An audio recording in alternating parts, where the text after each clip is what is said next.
जय श्री गणेश दोस्तों, स्वागत है आपका अपने YouTube चैनल संस्कृत धारा में और मैं हूं आपका अपना एमडी शास्त्री।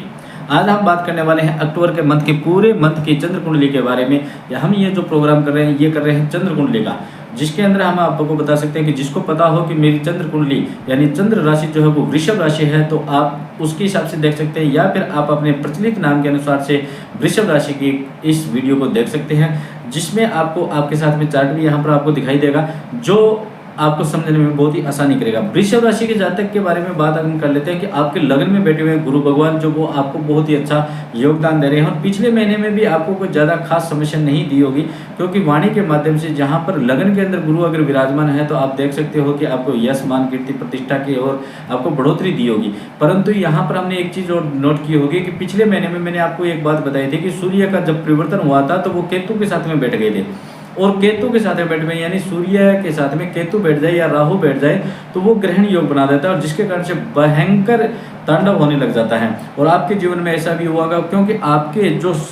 प्रेम संबंध का जो योग था, विद्या का योग था, जिसको कह सकते हैं कि संतान का योग था, ऐसे स्थान पर बैठ करके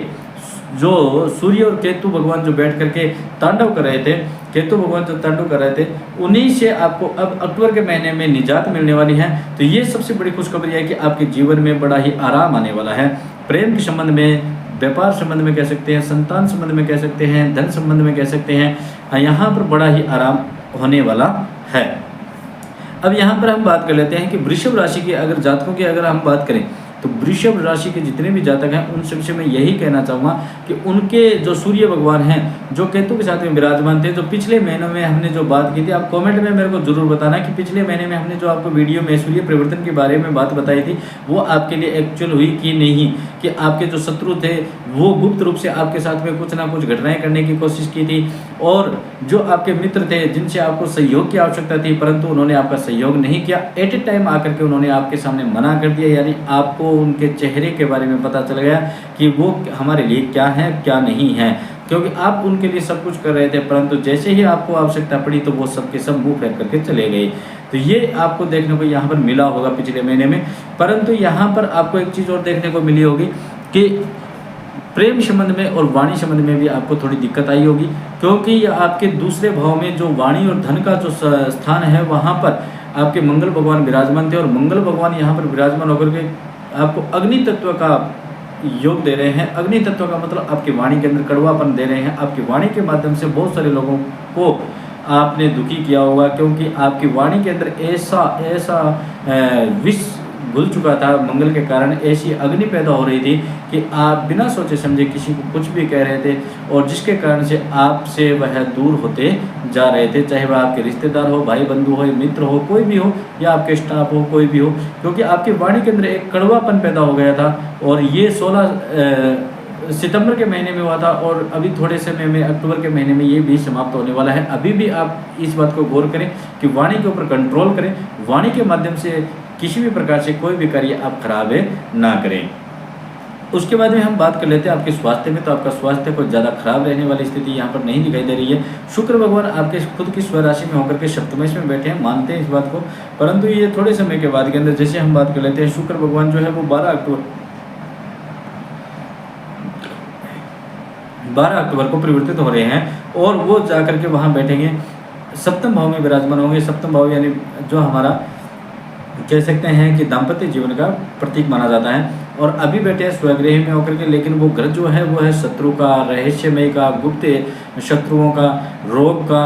ऐसी स्थितियों का है। तो थोड़ा हो सकता है आपके पेट में दिक्कत रही होगी, गैस्ट्रिक इत्यादि की समस्या रही होगी, और हो सकता है कि आपके जो स्टूडेंट लाइफ के जो बच्चे हैं उनके अंदर की उनकी पढ़ाई के अंदर बिल्कुल मन नहीं लगा होगा, वो तैयारी करने की तो कोशिश कर रहे हैं परंतु फिर भी उनका मन भ्रमित हुआ होगा, वो करते कुछ हो रहे हैं होता कुछ हो रहा होगा, वो अपने रास्ते को नहीं ढूंढ पा रहे थे और अपनी मंजिल को प्राप्त नहीं कर पा रहे थे। तो 17 अक्टूबर ये आपके लिए बहुत अच्छी खुशखबरी है कि 17 अक्टूबर के बाद के अंदर जैसे ही सूर्य भगवान केतु की छाया से निकलेंगे तो आपके निर्णय भी आपके सही होंगे और आपको विद्या में भी किसी प्रकार की दिक्कतें नहीं आएगी। और उसके बाद में हम बात कर लेते हैं कि आपके दाम्पत्य जीवन की। तो आपको बता देता हूँ कि आपके दाम्पत्य जीवन की अगर हम यहाँ पर बात करें तो शुक्र भगवान जो है वो सप्तमेश होकर षष्ठेश होकर के सप्तम भाव में विराजमान हो रहे हैं। तो यहाँ पर आपको दाम्पत्य जीवन में थोड़ी सी समस्या आ सकती है, थोड़ी अनबन आपके पार्टनर के साथ में हो सकती है और आपके पार्टनर को रोग दोष इत्यादि समस्या हो सकती है। तो इसलिए आपसे मैं कहना चाहूँगा कि हो सके जहाँ तक आप अपने पार्टनर को बड़ा ही ध्यानपूर्वक रखें और धैर्यपूर्वक रखें। आपकी वाणी के माध्यम से आपका पार्टनर भी आपसे नाराज़ हो सकता है। आपके पार्टनर के साथ में भी आपकी वाणी के और आपके व्यवहार के माध्यम से कुछ बातें ऐसी निकल सकती है जिसके कारण से उसके मन को, दिल को ठेस पहुँचे और जिसके कारण से उनके कारण आपको भी समस्या पैदा हो जाए। क्यों? क्योंकि कारण क्या होता है कि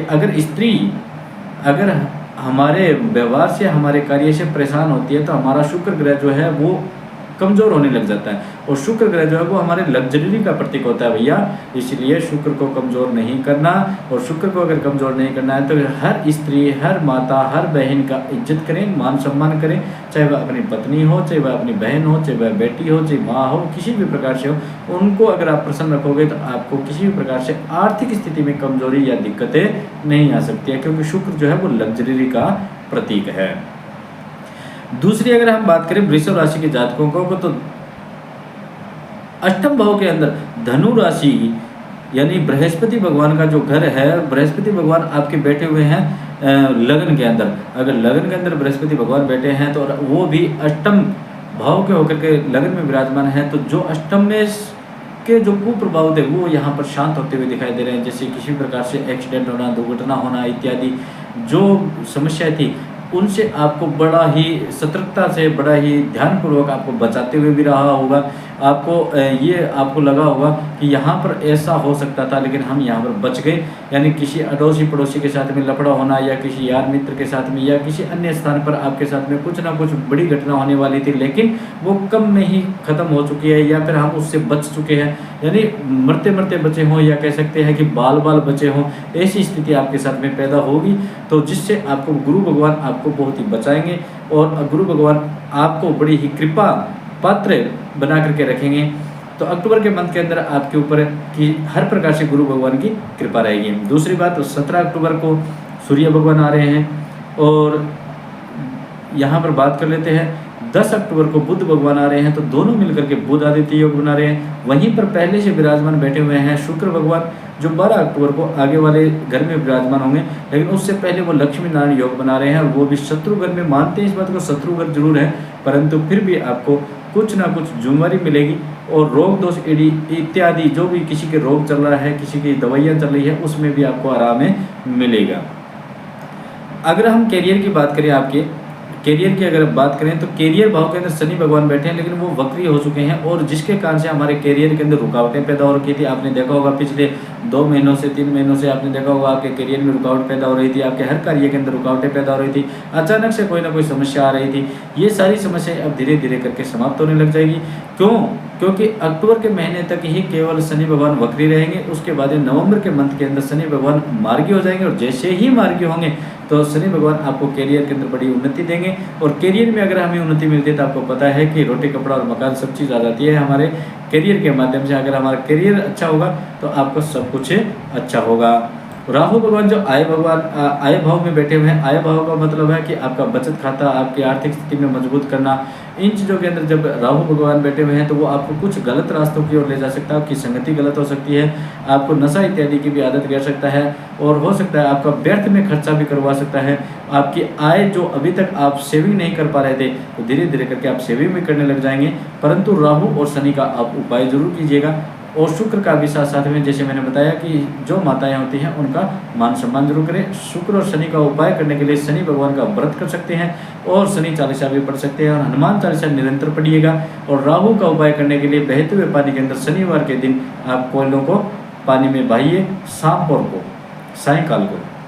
ऐसा करने से आपके अक्टूबर का मंथ जो है बहुत अच्छा जाने वाला है। ज़्यादा समस्या वाली बात हम यहाँ पर नहीं कह सकते क्योंकि यहाँ पर ज़्यादा समस्या हमें दिखाई नहीं दे रही है, लेकिन छोटी मोटी जो समस्याएं आएगी उनसे निजात पाने के लिए ये उपाय आप कर सकते हैं। वीडियो अगर आपको अच्छी लगी हो तो आप लाइक शेयर और सब्सक्राइब जरूर कीजिएगा और इसी प्रकार हमसे प्रेम बनाए रखिएगा। जय श्री गणेश, राधे राधे।